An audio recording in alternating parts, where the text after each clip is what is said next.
Boom, boom, boom, boom! Hello world, this is your coach PK coming at you live here from the comfort of my home, and today I wanted to talk about hoop time, how to score hoop time. So you probably, your child has been invited or been going to do hoop time, and you're going to watch him play, and then all of a sudden you are there, they need a scorer, and they will ask you, can you please score hoop time for this game? Anyway, so what you're gonna come across is one of these score sheets. So I'll put it on up there in a photo and keep it a bit longer so you can see what it looks like. And then they will ask you, can you score?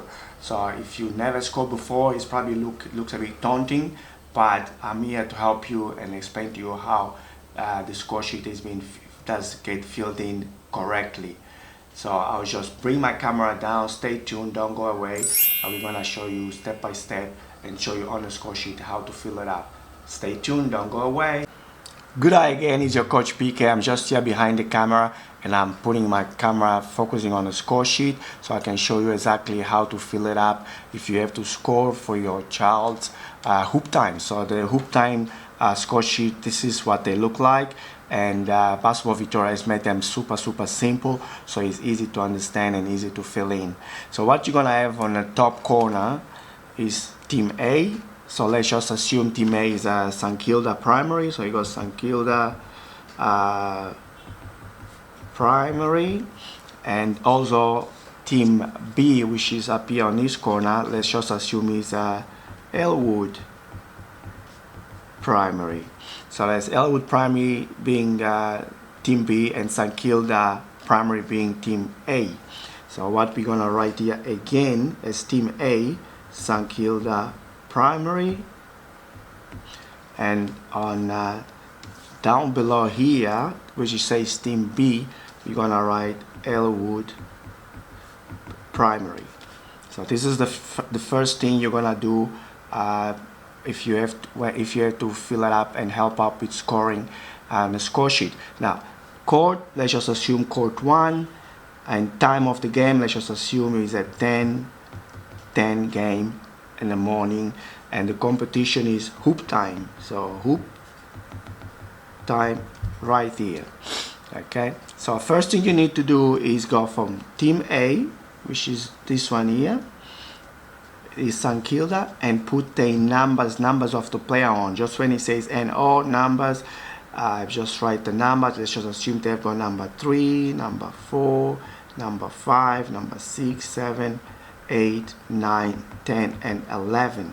For Team B, which has got this B here, which is Elwood, so you go on this side and put, okay, they've got number 12, number 13, 14, 15, 16, 17, 18, 19, and 20, just for the sake of this video.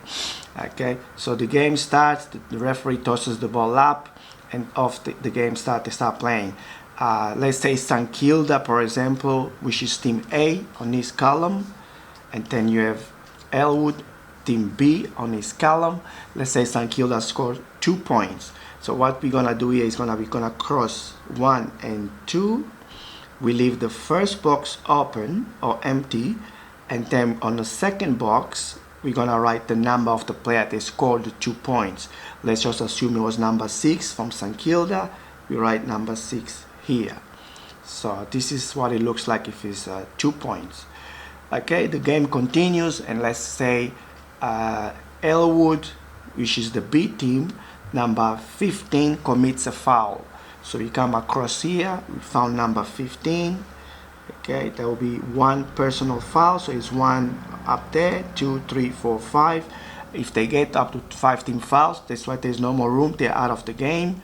But you know, hopefully that does not happen. And let's say 15, 1 personal foul. And also, because they are the B team on this end, we go the first period, which is the top period, like we write number 15 inside the box here, a small 15. So you know, 1 team foul was committed by Elwood, and it was number 15. So here you count the individual fouls, and here you count the collective fouls. So the reason the collective fouls only goes to 1, 2, 3, 4, 5, 6, 7, and 8 is most likely because after the 8 fouls, every foul is a higher penalty, and the referee will do all that. You don't need to worry about that. And also doubt that he gets up to that many fouls in one half, because usually the half goes for 8 minutes, maximum 12 minutes. Okay, now let's assume the Elwood, again team B, coach asks for a timeout. In a game, the coach have got one time each, and the one timeout goes for 30 seconds. So the Elwood coach calls a timeout. He goes up to Elwood B team, and we cross all the way across, because that's the only timeout they have for the first half and for the game, as a matter of fact. So we cross that timeout. They call the timeout, and the game continues. Let's assume the Elwood team number 18 scores a 3-pointer. So it's 3 points. We do a line across to block 1, 2, and 3. And on the third line, we write number 18 for Elwood as a 3-pointer made. Okay, so that's the 18 written down, and box 1 and 2 is empty.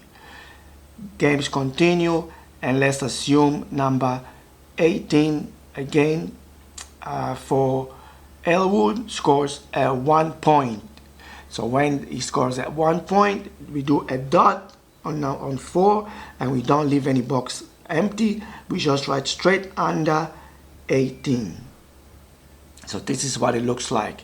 So for 2 pointers we crossed, with 3 pointers we have a cross a line, and for 1 pointers we have a dot. And same thing, and so on and so on, and so the game continues. Let's just assume it's the end of the first half.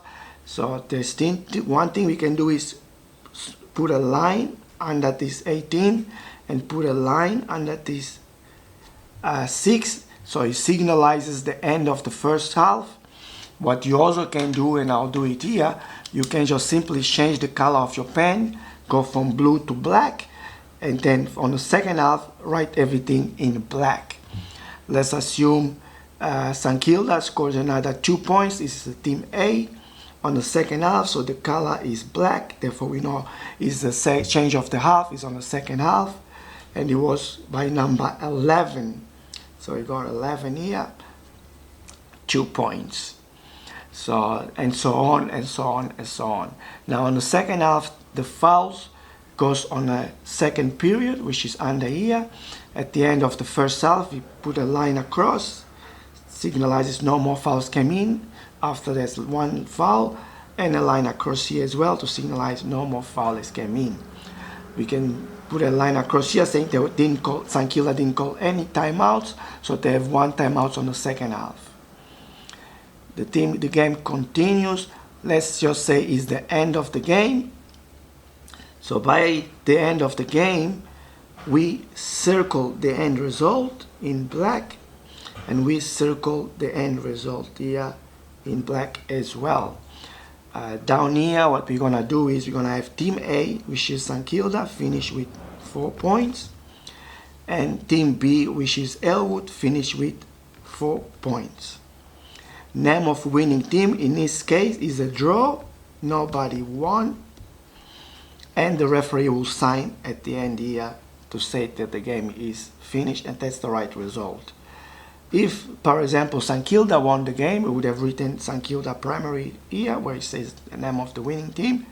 If Elwood won the game, we would have written Elwood Primary School. End of the game, we also crossed the fouls, assuming there was no more fouls on the second half, and also the timeouts, assuming there is no more timeouts on the second half. And this is how you fill up the score sheet for HoopTime. Well, I hope this video helped you understand how to score HoopTime. The score sheets are super simple, very straightforward. If you have any questions, you are more than welcome to ask the referee. He will be helping you how to score this, how to fill up the score sheet if you have any questions after this video. Also, if you still have any questions about this video, please write down on the comments down below, and I'll be more than happy to help you and explain to you and take out any doubts that you have about filling up the score sheet for HoopTime. It's your coach PK. I hope I helped you, and if I did, please put a like on this video and a comment. Positive comments are always welcome, and until the next video, I will be here ready to help you. Bye for now.